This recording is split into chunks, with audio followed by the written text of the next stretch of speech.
3D موديل اللي انتوا شايفينه قدامكم ده طلع من صورة واحدة بس. ده اللي احنا ان شاء الله هنتكلم او بنتكلم عنه في الورك شوب للاي اي. الورك شوب دي شيقة جدا وهتفيد ناس كتير جدا كمهندسين ان احنا نعرف ازاي نستخدم الاي اي صح، مش ان انا مجرد اطلع شطات مكتوب عليها دايمنشنز غلط. شايفين الاوبجكت بتاعي طالع ما فيهوش اي ديفو ولا في اي تشوه ولا اي حاجة، وطالع نفس الصورة عندي بالظبط. في الورك شوب دي هتبقى شيقة جدا جدا جدا يعني.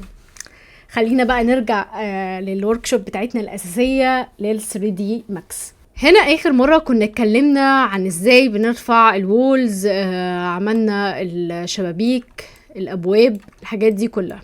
طيب في الماكس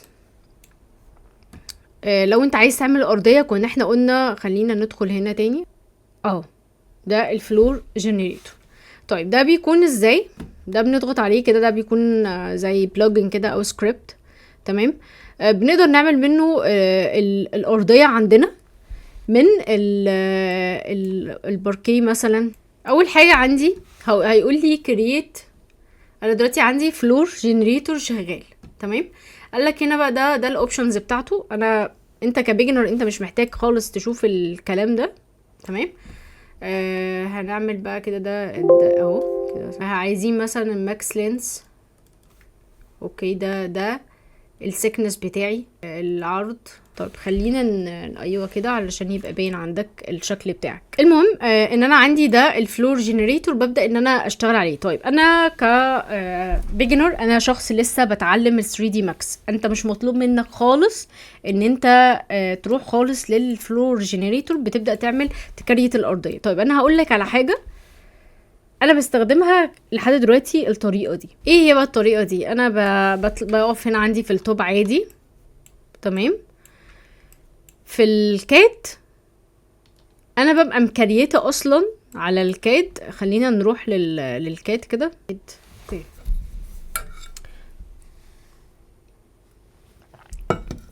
الكاد انا ببقى مكريته عليه الارضيه. طيب انا ليه انا كمان اللي بكون مكريته الارضيه؟ لاني انا مثلا شقه زي دي احنا كنا المفروض داخلين عشان نشطبها، فاكشلي لازم نكون داخلين نعمل حاجات بمقاسات، مش مجرد اهو ده فايل. تمام. الفايل ده هنا بشوف الاول انت الشقه بتاعتك الارضيه بتاعتك هتبقى نوع واحد. انا والله بقول لك كده، دي معلومات حتى كمان هتفيدك فيما بعد. انت اول حاجه كديزاينر انت بتبص كده وتشوف الارضيه ديت. انا عندي الشقه، هل هي انا هستخدم ارضيه نوع ارضيه واحد ولا هستخدم عندي نوعين؟ طيب لا انا هختار تايب واحد بس. خلاص يبقى انا محتاج اللي هو اللاين. هنا هعمل بولي لاين في الكاد. بعمل ده كله في الكاد قبل ما اروح للماكس. عندي بعمل كده بولي لاين، بخليه عادي بمشي بالظبط. تمام. وافضل ماشيه كده. تمام كده. ليه انا بدخل بمشي في الحدود اللي جوه؟ لاني انا عندي الارضيه عندي البلاطه مش هدخلها تحت الجدار بتاع الحيطه، لا انا هخليها حوالين الجدار بتاع الحيطه. فافضل امشي كده بقى بولي لاين كده. تمام. لا طيب هنا ده مكان الشباك. انا اكيد مش هعمل ارضيه في المنور، لا خلاص عندي اهو كده. هفضل ممشي البولي لاين بتاعي في الشقه كلها حرفيا طالما انا عندي الارضيه كلها طيب واحد، نوع واحد. ده عمود، فانا هبقى ماشي كده. تمام اهو.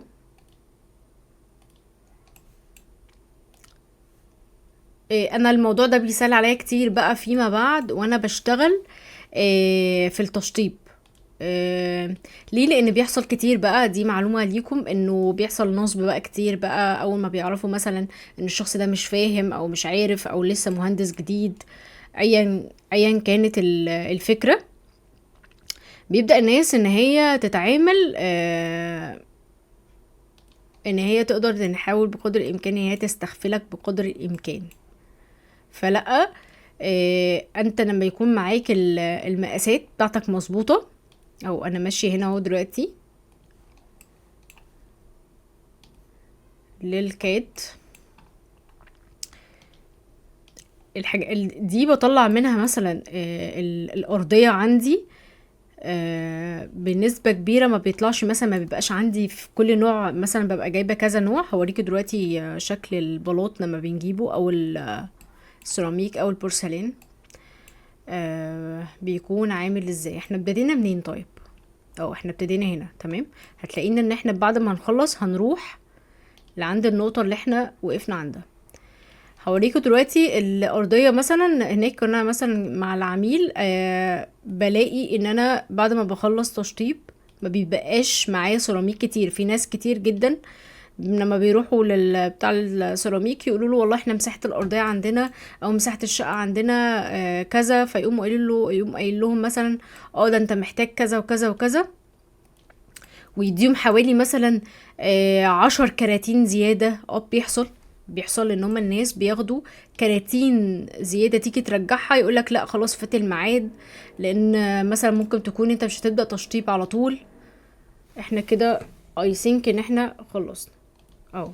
احنا دلوقتي كده لو بصيت هتلاقي هنا كل ده الارضيه اللي انت هتشتغل فيه، دي مساحات الارضيه. احنا هنقول يعني ان احنا نعمل نوع ارضيه واحد في التويليتس، في الكيتشن، في كل حاجه. فتلاقيني ان انا ده المساحه الفعليه للبروجكت بتاعك. لو جيت بصيت هنا هتلاقي ان انا دي المساحه الفعليه اللي انا هحط فيها الارضيه بتاعتي. لو جينا هنا ضغطنا على بروبرتيز هلاقي عندي هنا ان الاريا الحقيقية 128 سنتي، تمام. يعني انا عندي 128 متر. I'm sorry. اوكي، احنا هنا شغالين بالمتر. 128 متر بالظبط. ما تروحش بقى تقول مثلا للمعرض بتاع السيراميك انك انا المساحة عندي 150. لا، انت قيس الحاجة الفعلية من جوه، تمام. طيب هنا عندي في الجزء ده، طيب احنا الحاجات دي هتبقى ادفانسد اكتر، انا مش عارفه افصل بصراحه، بس احنا في الادفانسد يعني بنتعلم ازاي نقسم من البلان بتاع الكاد، ازاي الصنايعي اصلا بتاع السيراميك هيقدر ان هو يشتغل. ده بنتعلمه هنا في الماكس، بحيث ان انت لما تخلص كورس الماكس اصلا الادفانسد تبقى انت فاهم، عارف الشغل بتاعك ايه. لان في الشركات دلوقتي بقوا بيسألوا انت فاهم ده؟ طب انت يا باشمهندس عملت كده دي ليه؟ طب ودي ليه؟ طيب التقسيمة البلاط دي غلط. يعني مثلا لو انت عندك نوعين، تو تايبس مثلا، التايبس مثلا مختلفة في الارضيات، مثلا عندك هنا ده بورسلين مثلا، وهنا اتش دي اف مثلا، ايا كان، هيبقى في علاقة مثلا ما بين البورسلين اللي هنا والاتش دي اف اللي هنا، تمام. طيب ازاي تفصل ما بينهم؟ تحط المجرى اللي هنا ازاي؟ لو انت بقى فعلا عايز تطور من نفسك، الحاجات دي هتتسأل عليها. ولو انت عامل العلاقة غلط، هل في الاول هنا ولا في الاخر هنا؟ طب العلاقة القطع اللي هنا علاقتها مع الباب عاملة ازاي؟ الحاجات دي كلها لازم تتعلمها. طيب هل مكانها اللي انت تتعلم هنا في الكورس؟ لا، انت دلوقتي هتتعلم ان انت ازاي تعمل ارضية اصلا. فانا بس بديك الاساس. ان انا عندي في الكاد بنبدا نعمل كده، وانا هنا لما انا مثلا هنعمل له موف اهو، بس كده انا الدنيا تمام معايا كده دلوقتي. من ده بقى ببدا ان انا اطلع احسب الوزر واحسب الارضيه بتاعتي بحاجه فعليه. لما بروح السايت ما بقعدش بقى اعطل كتير. بيحصل دروبات بنسبه 1-2% معايا. ليه بقى؟ لاني انا اللي برفع المقاسات، انا اللي بروح اقف مع الصناعيه والكلام من ده. فانا اكشلي شايفه الموقع من السكراتش اصلا، يعني من الطوب. ففكره ان حاجه تطلع غلط دي حاجه نادره جدا.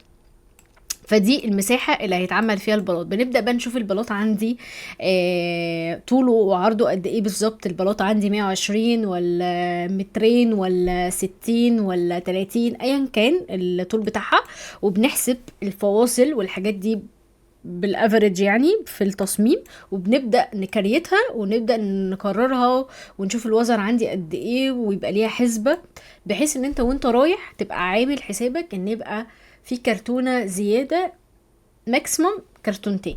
ده برضو على حسب طلبات العميل، وتبدا تشوف ده من اول اسبوع بتشتغل بيه، لان معظم المعارض بيدوك اسبوعين بس. احنا دخلنا في شغل ادفانسد. انا اسفه. خلينا نرجع تاني للماكس. تمام، خلينا نرجع للماكس. ده ايه ده بقى؟ ايه ده؟ اوكي، ده 3D. انا قلت ايه ده؟ طيب انا هنا بعمل ايه بصراحة يعني، انا نقول بشكل صريح. هنعمل نضغط شيفت وبالليفت كليك نطلع فوق، هنعمل نسخة تانية. تمام، طبعا انا عندي السناب هكون مشغل السناب. معلش، السناب ليه مش شغال؟ او هشغل السناب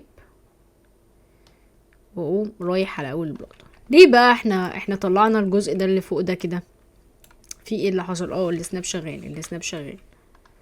السناب شغال خلاص، ماشي. يلا هنا لو بصينا، خلينا نعمله كده. لو بصينا هنلاقي ان في الحاجة الفعلية ان احنا قلنا لما نيجي نشتغل ديزاين هنشتغل بالشكل الواقعي. يعني لما بتروح الموقع مش بتبقى فيه ارضية، الارضية بيبقى ليها سيكنس، ده السيكنس بتاع الارضية. عايز تظبطها بالظبط بتسأل ساعتها في المكان الارضية دي السيكنس بتاعها قد ايه، وفي البلاطة اللي فوق اللي هي بيبقى السقف السيكنس بتاعها قد ايه اهو. فاحنا عندنا ده السكنس الاساسي بتاعنا في السقف، السكنس الاساسي بتاعنا في الارضية، ما بينهم الحيطة. فاحنا كده شغلنا مظبوط. تمام كده. هنبدأ نشتغل في ايه بقى دلوقتي؟ ايه اللي احنا فيه ده؟ اوكي، خلينا اجيب لكم الشقة في الواقع. خلينا ندخل نشتغل في الشقة في الواقع. طب ثانية واحدة بقى، انا حطيتك في دماغي دلوقتي بس كده. احنا هنا في الريسبشن. تمام، حطينا كاميرا المرة اللي فاتت ولا ما حطيناش احنا كاميرا المرة اللي فاتت؟ طيب احنا قلنا ان احنا هنشتغل بالكورونا.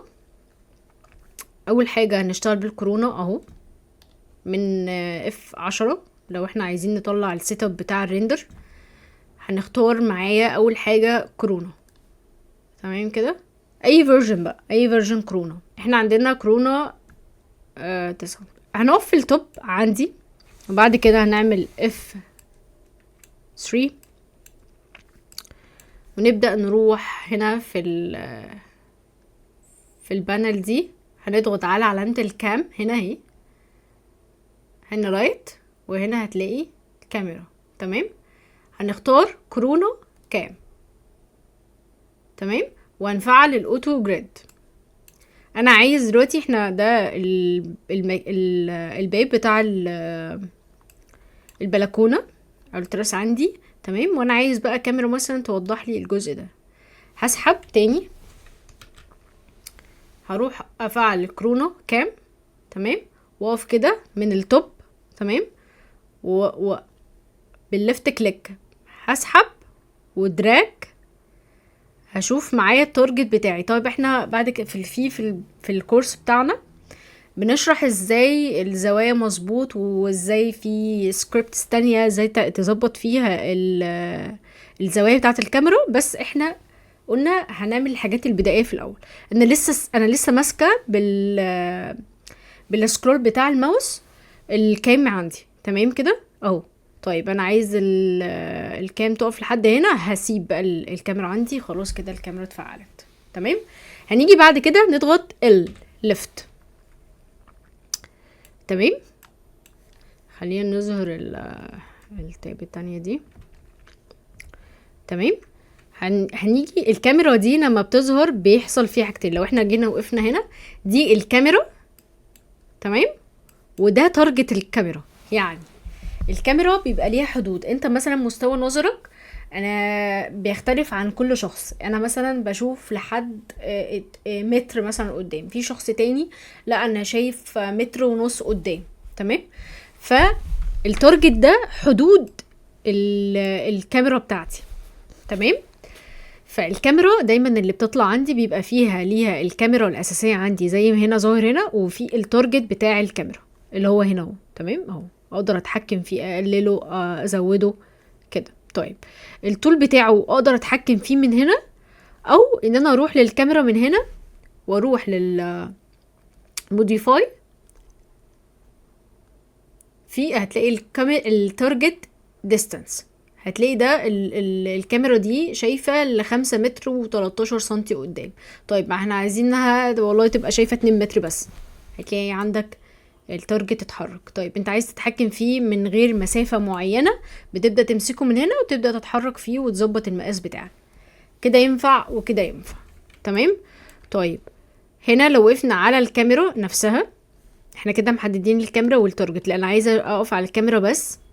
لو جينا هنا بصينا في الليفت، خلينا في الستاندرد، هلاقي عندي هنا ان الزد عندي الكاميرا معموله من الارضيه خالص، يعني هي على الارضيه. طيب انت لما بتيجي تبص وتشوف مكان مثلا، هل بتنزل بالكاميرا بتاعتك وتنزل تحت بالموبايل؟ لا برضو بشرح حاجات.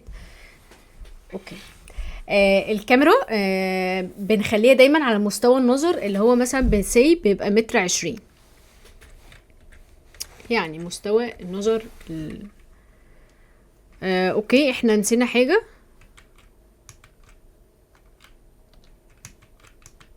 تمام، احنا بنحدد الكاميرا والتارجت، تمام. بنمسك الكاميرا والتارجت مع بعض وبنبدأ ان احنا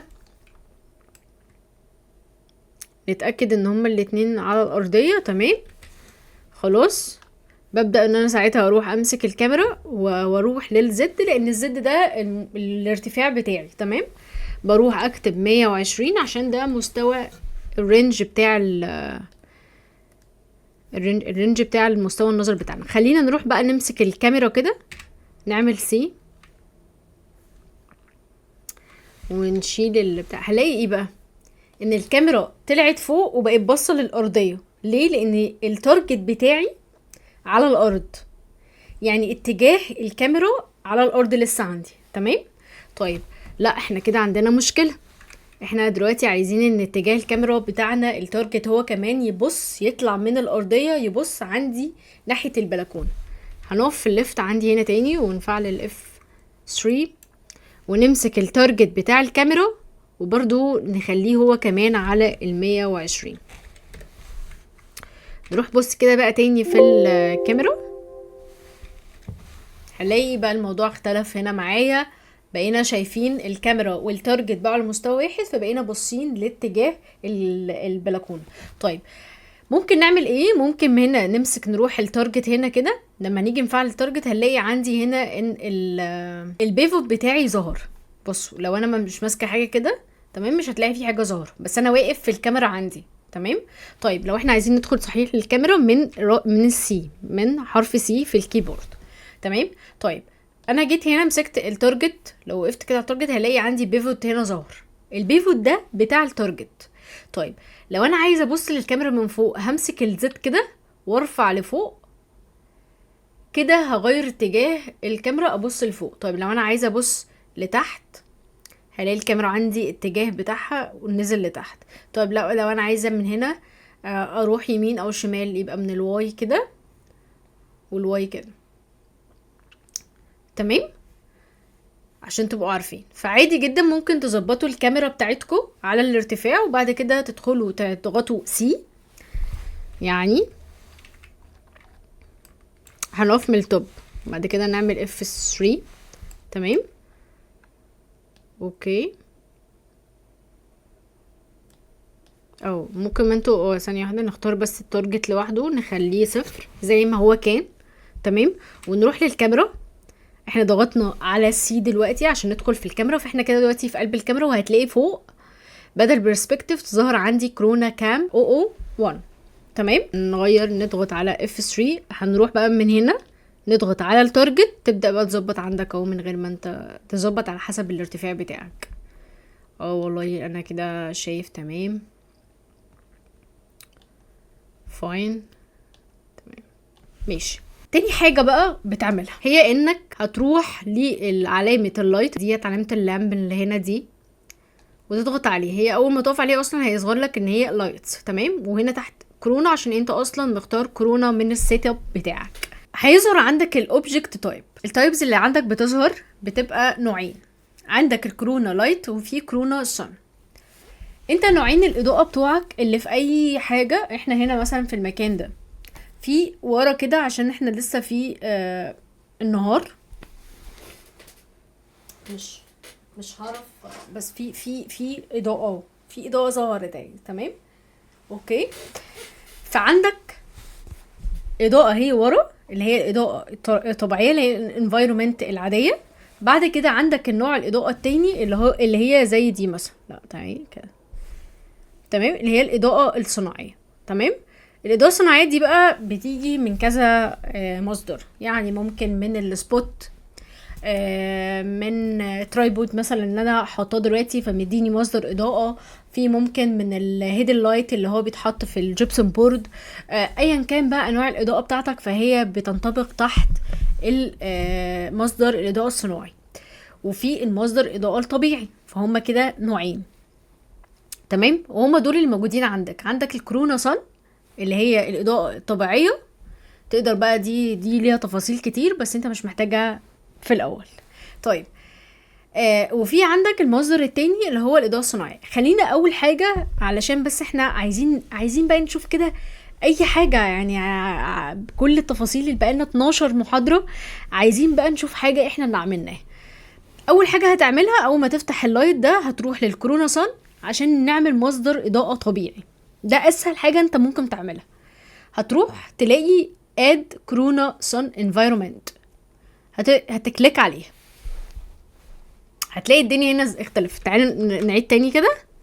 اوكي، لا البرسبكتيف نضغط عليه. طيب احنا دلوقتي واقفين في الكاميرا. طب احنا بقى مش عارفين نتحرك. هتلاقي تتحرك بالماوس يمين شمال وعمال تعمل بالسكرول كده، ما الماوس مش بيتحرك. هتروح هنا يا هتغير البرسبكتيف، تغير وضع البرسبكتيف. تمام،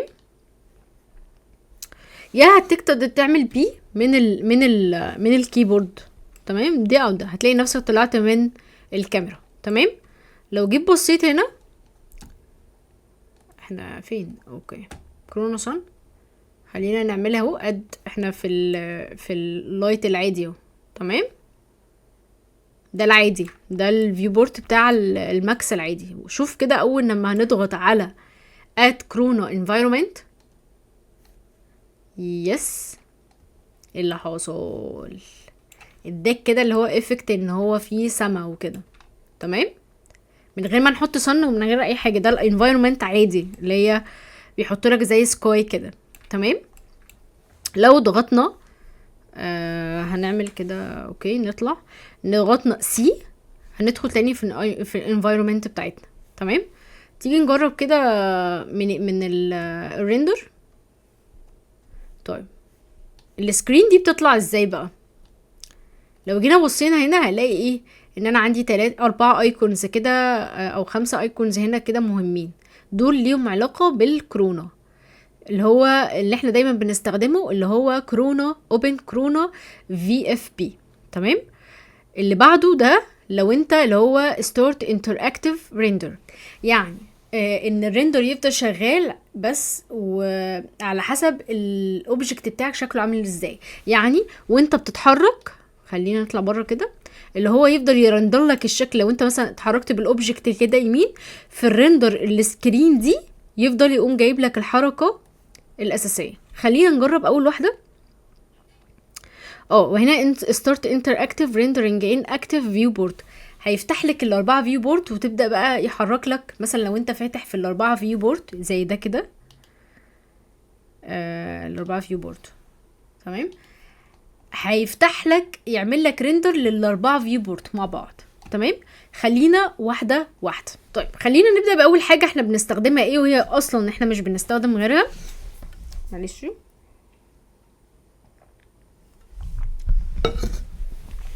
هي الاوبن كورونا في اف بي. هنكليك عليه. خليني اقول حاجه. ريندر سيت اب احنا كده كده كنا مفعلينها اصلا. اوكي، لما اروح للريندر سيت اب كده، لو احنا نسينا اصلا نفعل الكورونا، اوكي، وجينا ضغطنا على الكورونا اوبن كورونا اف بي، هيظهر لك الايكون دي اللي هو بيقول لك switch the active render to كورونا. تمام، تو كورونا. فتقول له ايه؟ تمام، يس كده انت خلاص غيرت الكورونا من غير ما انت تدخل تغيرها من كورونا جوه. تمام، فده وده. بس احنا دايما اول ما نبدا الفايل بتاعنا بتدخل في السيت اب تغيرها لكورونا. هنبدا نشوف دلوقتي بقى اهو. لو احنا ما دخلناش في الكاميرا وقفنا كده، لو احنا ما دخلناش في الكاميرا وفضلنا واقفين كده، تعالوا نشوف كده ايه اللي هيحصل.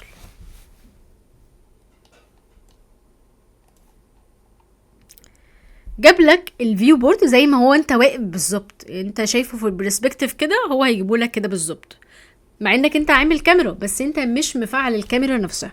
طيب خلينا كده لما نضغط على السي، وبعد كده نبدأ نضغط على الاوبن كورونا.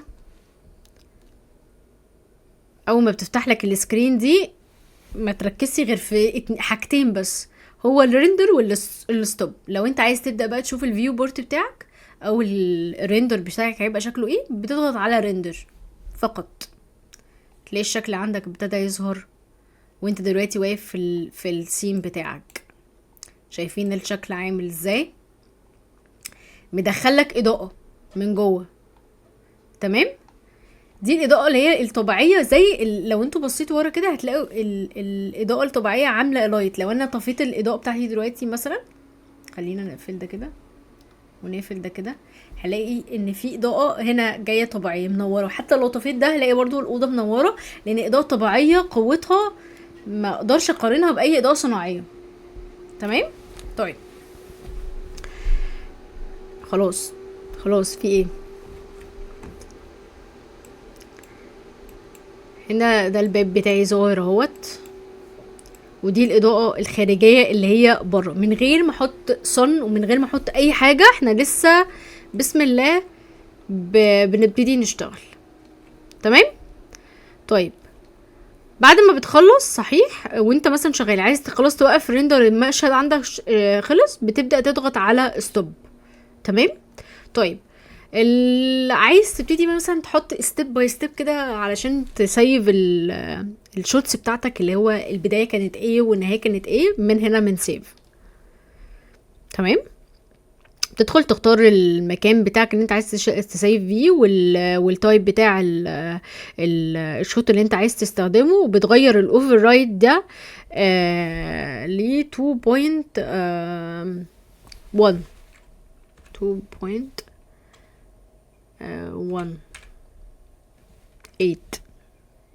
خليك في الرينج ده دايما يعني. تمام، وتبدأ بقى كده هكذا، ما تلعبش في اي حاجة من الحاجات دي خالص، انت لسه بتجرب. خلينا ندخل البتاع ده شوية كده عشان هو مش ده الطبيعي يعني. اوكي ماشي، طيب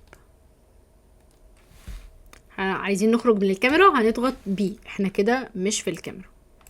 عايزين ناخد شوت تاني كده مثلا. انا بتحرك ازاي دلوقتي؟ ايه، بالت بالسكرول بتاع الماوس. انا دلوقتي بتحرك اهو. تمام، عجبني والله الشوت ده كده. الكاميرا عايزه اخدها بقى بالشكل ده كده. تمام، وعايزه اخد الكاميرا على الوضع ده، بطلع فوق كده، لان ده اصلا اهو. خليني ابعده كده هنا شويه. لا خليه هنا. مثلا. تمام، ده كله بتاع الكورونا. تمام، فهتلاقي عندك كده نوعين كاميرا، اللي هو كرييت كورونا كاميرا وكرييت كرييت كورونا كاميرا، كرييت كورونا كاميرا فروم فيو، اللي هو الفيو اللي انا واقفه فيه ده حط لي فيه كاميرا. تمام، انما التانية دي اللي هو لسه هيكريت لك كاميرا زي ما احنا، اللي هو تفعل امر الكاميرا وبعد كده تبتدي تحط الكاميرا في المكان اللي انت عايزه. فاحنا هنختار دي كده، حط لك كاميرا مكان ما انت واقف بالظبط. دلوقتي اهو قال لك كورونا كاميرا 0002. تمام، طيب خلينا نروح نشوف كده هنروح فين. هنروح هنا، اول حاجه هنعملها خلاص احنا عايزين نسيف، تبدا تسيف الفايل بتاعك. انا كده مش مهتمه بصراحه، ولا لا نبقى مهتمين؟ ليه ما نبقاش مهتمين؟ ريسبشن، نختار مثلا بي ان جي او جي بي جي عادي، مش فارقه. انا كده كده يعني دايما بختارها جي بي جي دايما، سوري بي ان جي. اوكي، الكورس مثلا 3D ماكس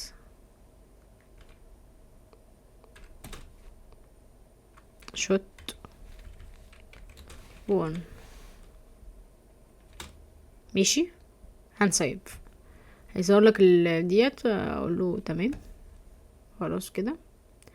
احنا المفروض بنختار ماشي ماشي ماشي.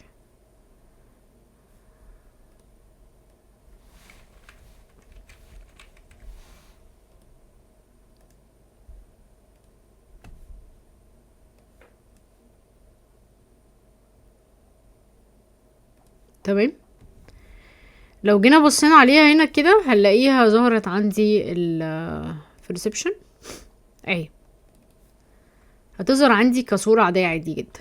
تمام، ولو احنا عملناها ظهرت نفس اللون، عشان في ناس كتير جدا لما تيجي تستخدم ماكس بتلاقي ان اللون بتاع الصورة بيتغير. تمام، فهنا ظهرت معايا نفس اللون، عشان دي مشكلة من المشكلات اللي الناس كتير جدا بتقابلها، ان لما بتيجي تسيف الشوت بتاعك ما بيطلعش نفس الشوت اللي انت عامله في الماكس. فهنا الصورتين طلعوا بالظبط، الشوت اللي في الماكس اهو، وده الشوت اللي انت سيفته عندك في على البي سي بتاعك. تمام كده. طيب لما بنخلص طبعا احنا دلوقتي واقفين في ايه؟ واقفين في الشوت الكاميرا التانية. ده ايه ده؟ اوكي،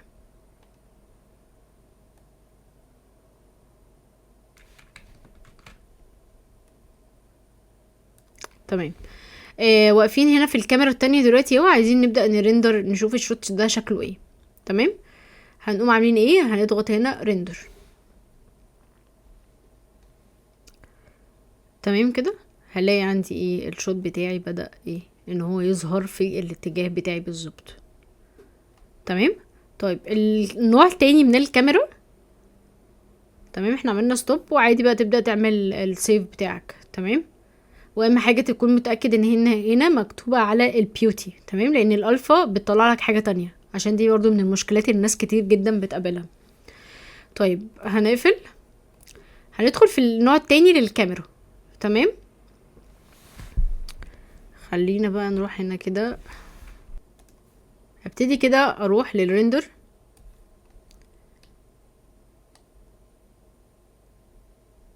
هقف كده واشوف الريندر بتاعي ايه الكلام فيه. هنبدأ دلوقتي، احنا واقفين في البوزيشن اهوت،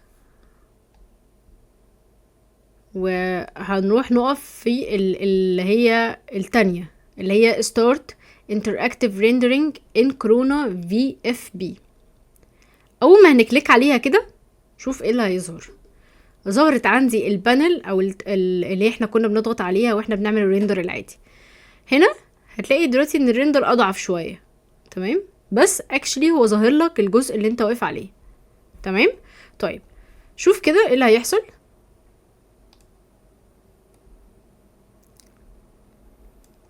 بيبدأ يرندر لك الاتجاه بتاع الحركة اللي انت بتعملها. لو انا مثلا عايز اغير تارجت اعمله كده. تمام، عايز مثلا اروح واقف هنا كده واعمل كده.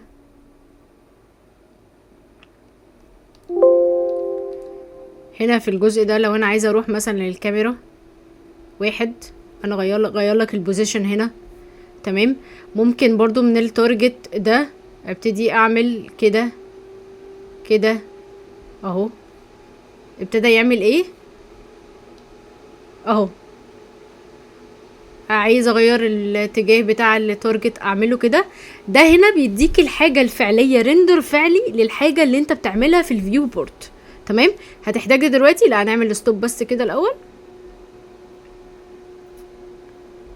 علشان نفهم الناس ان ده مش هيفيدك بحاجه، خصوصا لو انت بيجنر في الاول ومحتاج انك انت تشتغل بجهاز لسه في الاول مبتدئ.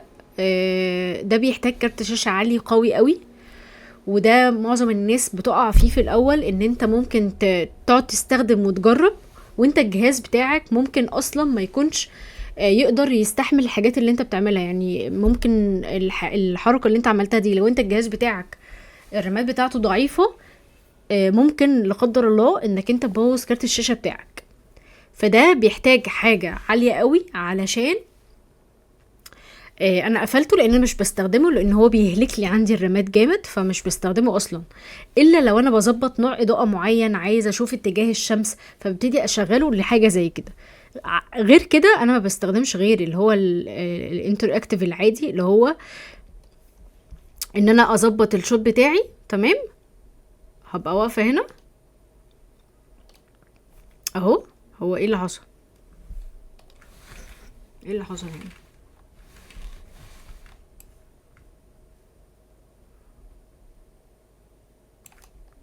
احنا غيرنا حاجة هنا ليه ظاهر بالشكل العجيب ده؟ ما علينا. تمام. لو جينا هنا بصينا تاني هنقف هنا في الكورونا هنا. تمام. خلينا نبص هنا كده.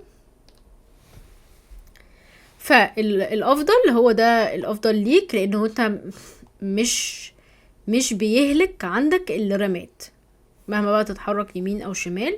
لا خلاص تظبط، خصوصا لو انت عندك الرامات بتاعتك مثلا بنتكلم في رامات 16. لا هو حلو قوي انك انت تشغل الجهاز بتاعك كده، ما تحاولش تجرب طالما انت مش فاهم الامكانيات بتاعه الجهاز بتاعك. فعشان كده لازم انك انت تبقى فاهم وعارف الجهاز بتاعك امكانياته ايه، علشان ممكن مع التجربه الكتير تلاقي كارت الشاشه عندك ضرب او الرامات ضربت من تجربه بسيطه من حاجه زي كده.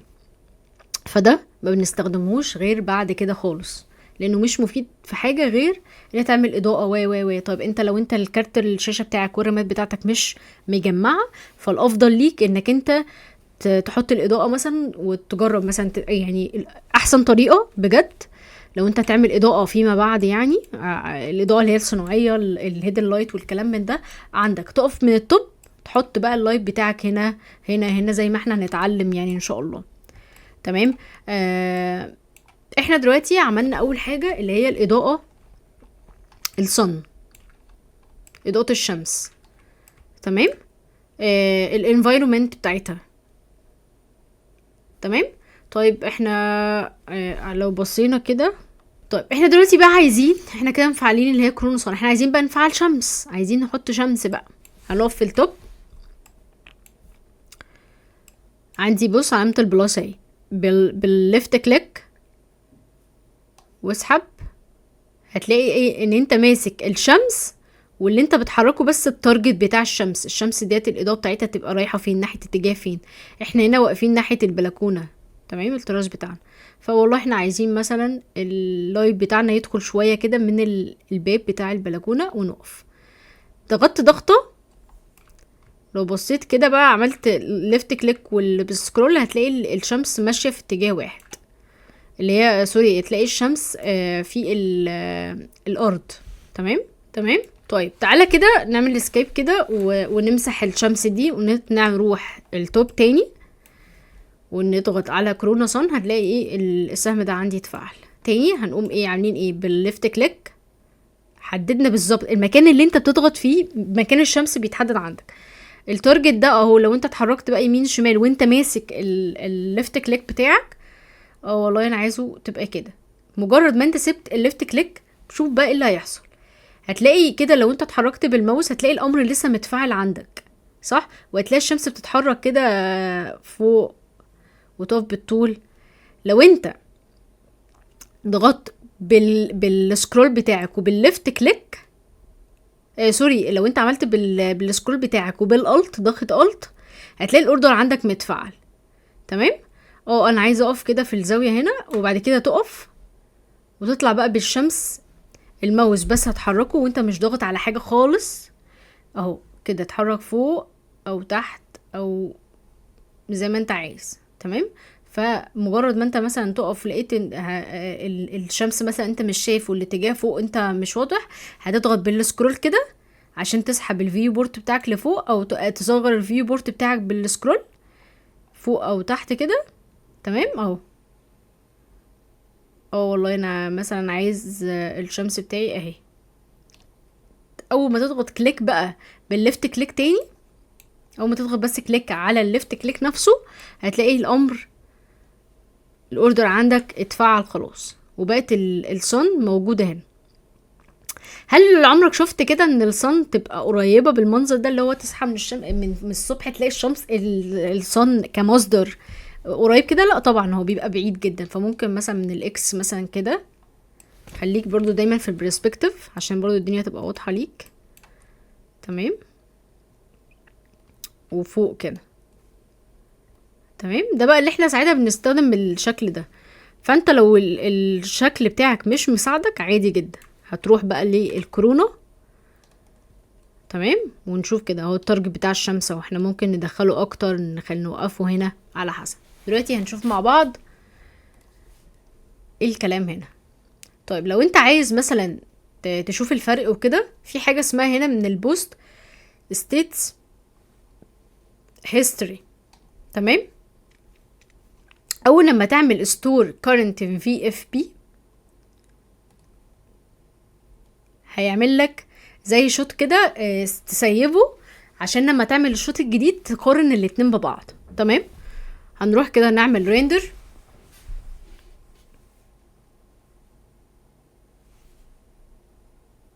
ايه اللي حصل؟ الموضوع اختلف تماما. صح كده؟ الصن بتاعتي دخلت الاضاءة الطبيعية لينا. تمام.